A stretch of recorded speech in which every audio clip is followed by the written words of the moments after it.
I'll go down to the sneaker store real quick, right? 3 hours later. All right. You gotta trust yourself. That's the key here. Come on, come on, come on! All right, screw it. I'm done. I'm done here. This. Hey, welcome to Kick Me. It's me, Abdullah. Kick Me is a show about sneakers, sneakerheads, and all the awesome creative people that have turned sneaker collecting into a global phenomenon. I want to meet these people, I want to hang out with them, and I want to buy some sneakers along the way. So walk with me. Now, everybody's got a collection of sneakers, but that doesn't necessarily make them a sneaker collector. I've got a few decent pairs myself, but I want to make my sneaker collection something really, really epic. So to do that, I'm gonna go hang out with my man Rich Torres, the owner of Holy Grail, a sneaker store in downtown LA that specializes in rarities and operates on consignment. So that means that they're a true hub in the sneaker collection community. So I'm gonna go down there and see if I can't find a nice, fancy, expensive pair of shoes to kick off my collection. My quest for sneaker knowledge has brought me here to Holy Grail in downtown Los Angeles, where I'm gonna chill with my man Rich, who's gonna tell me a little bit about some of the dead stock sneakers they have here and some of the rarest you're gonna find in LA. So Rich, how long you had Holy Grail? We've had Holy Grail since 2007. Established then, been operating since. And how do you guys manage to find and curate all these rare sneakers? Basically, it's a consignment model. So the public, the general public comes in and they bring us their collectibles, they bring us different stuff they've been holding on to or maybe just recently acquired, and they stock up the store. So really, Holy Grail is kind of a meeting place for the sneaker community in Los Angeles. Yeah, it's a marketplace. You know, it's a lot different than a traditional sneaker store in that sense. Yeah, absolutely. And it seems like you guys have grown beyond sneakers, just like the culture has, into, you know, all these kind of new brands that are making limited edition stuff, right? Right, you know, it's like everybody's realizing that, you know, it's not just about mass producing things, and it's like a nationwide Easter egg hunt.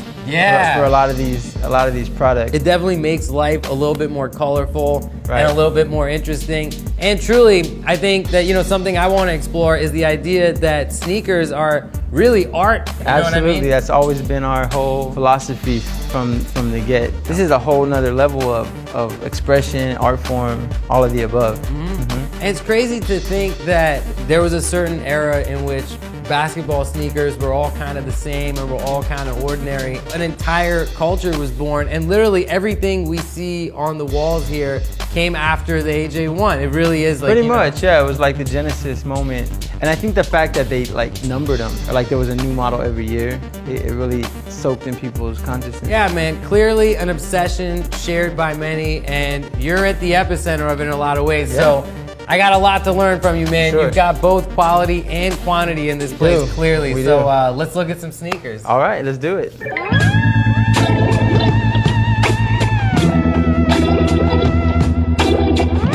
So I want to get my own sneaker collection started. And I remember the first sneaker that really caught me when I was a kid was the Jordan 8, right? And it makes me think of this pair that my mom got me to sort of placate me. Well, she got me a pair of knockoff Jordan 4s, right? Yeah, it's funny to think that people are buying shoes not based on how they look or how they look on their feet. Right. And you know, it really, you know, it makes me think about what are shoes in the first place. You know, they're just bags for your feet. You know, they're little prisons that you put your feet in. But yet, you know, within this culture, it's been elevated to this level of, you know, of truly art. You know, they might look at a pair of kicks and not just see what's in front of them, but see the whole story behind it. Right, you know exactly. What I mean? It's all about storytelling. Everything comes down to storytelling. What a sneaker represents is it represents a unique medium of storytelling.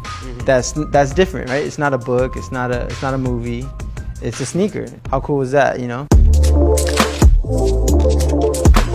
So Rich, with all that in mind, I want you to help me decide what sneakers I should get from the incredible collection you have at Holy Grail. Anything come to mind based on our conversation? Well, I know you mentioned, you know, the Jordan 4 when you were younger, and you know, having the knockoff experience and all that. So I think maybe, you know, to kind of bring you back to those days, there's a Jordan 4 that just came out, the Cactus Jack 4s. I think might be might be perfect for you. Cool, man. I love it. Let's check them out. Yeah. They really are sick, man. So what's the story behind these? This was a artist-inspired shoe collaboration with Travis Scott. And Travis Scott is like, you know, this psychedelic imagery that he's always putting out, you know. And it's a good look for Nike to work with him on this. And, you know, a lot of people really like the shoe. I think normally they never really change this back heel. It usually always says Nike or it has a Jordan on it. Right, and so it's really rare that they actually will alter that, which makes the shoe special. Well, thank you so much for the recommendation, dude. These are absolutely sick, and I think it's a great way to kick off my collection. Appreciate it, man. Okay, so I'm just chilling, waiting to try on my first $450 pair of sneakers. They're the Jordan 4 Cactus Jack edition that Rich helped me pick out. And they look really sick. This is definitely a childhood dream come true for me. So I'm stoked to see how these things look on my feet. Hey, what's up, man? How's it going? How you doing? Nice to meet you. Damn, they look incredible, man. So you guys have been selling a bunch of these? I noticed you got a lot on the Right, these are kind of flying off the shelf. So this is like one of our last ones we have left in here. Yeah. But good thing it's your size, so. Yeah, no, that worked out perfectly. So you've been working at Holy Grail for a while. I'm sure you've seen a lot of crazy customers roll through looking for all kinds of shit, huh? Right, yeah, we get all sorts of clientele in here. That's we get cool. rappers in here, athletes, and just your regulars like always. But when people come in, do they have you bringing out like boxes and boxes of sneakers? Not that kind of place, huh? Not that kind of place, yeah. People kind of come in here knowing what they want, so you'll get a client come in here and just ask for maybe 1 or 2 pairs. Right, Yeah. gotcha. How does that fit? They feel amazing, man. So you were saying like the Jordans were actually made, they were like built around Right, Jordan's the first feet. Jordan shoe in 1985 was actually made with Jordan's foot inside of a mold. So it was actually made to fit his specific foot perfectly. Yeah, I So- mean, my dogs are a little daintier than Jordans, but you know, it's still pretty comfortable, I gotta say. So would these things lose value with me just putting them on like this right now? I mean, this is a pretty limited shoe. So obviously it's not gonna be worth the same as a brand new pair. But Yeah. with time, these shoes tend to hold their value and actually go up in price. If I didn't want to just wear them. Right. Gotcha. And I mean, so literally at this second, the value of these shoes is going down. Every Yeah. second that they're on my feet. It's kind of like a car. As soon as you pull it out the dealership, Yeah. it goes down in And value. I'm still in the store. Right. And yet here we are. I want to ask you this. Are you a sneaker collector yourself? I am. Yeah? Yes. How big is your collection? Probably over 100 pairs, I want to say. No Yeah. kidding. And what's the approximate value of that if you had to guess? Probably like 65, 75,000. Wow, so Around there. it's a nest egg. Yeah, it's a pretty big investment, you can say. And you know what's funny? I noticed that, you know, a lot of sneakerheads will wear their Yeezy 350s out, right? Right. And it's like, what is it about the Yeezys that, you know, people just wear them instead of keeping them in the box? What I've been seeing with our clients is that they go towards comfort. Mm-hmm. So that's why you'll see a lot of people wearing them, because they're actually a really comfortable shoe to wear. And these are just like my everyday shoes. Right. It feels like I'm just wearing a sock. It has got to be the most knocked off shoe I've ever seen. And I grew up in Thailand. I saw a lot of knockoffs, man. Yeah. But I've never seen a shoe more knocked off in more countries than the Yeezys. That and then Jordans as well. But That and Jordans too, man, and probably the 4s. I mean, that's how we got started talking about this in the first place. well, just know that since you're here with us shopping, that you're not getting a knockoff and you're getting an authentic pair. Oh yeah, absolutely. Thanks so much, Yeah, David. man. No problem, Yo, man. You these enjoy are those. incredible. Thank you, man. Cool, man. Damn, that's the coolest pair of shoes I've ever owned. So it turns out there's a lot more to being a sneaker collector than meets the eye. You know, some of these shoes that you wouldn't even be able to look at and tell why they're special. I mean, these guys know, and there's an entire world of different models, different collaborations, and different editions of some of the same shoes. The one I picked up today has been around for decades, literally, but this is a brand new iteration on it, and it's something really, really dope.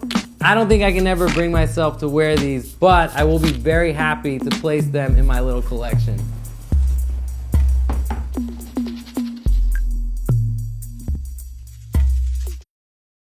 So it looks like my collection's grown pretty sweet in just a couple of episodes. We've got the toe shoes that were a little surprise for me, a guy who loves toe shoes. And we've got my Cactus Jack Jordan 4s that I just picked up from Holy Grail. And then of course the Abdullah Foot 1s, custom made at B Street Shoes and featuring my feets. And then brought back from the dead, my Nike Kanjins in all white, restored by my boys at Reshoevn8r. Off to a pretty good start.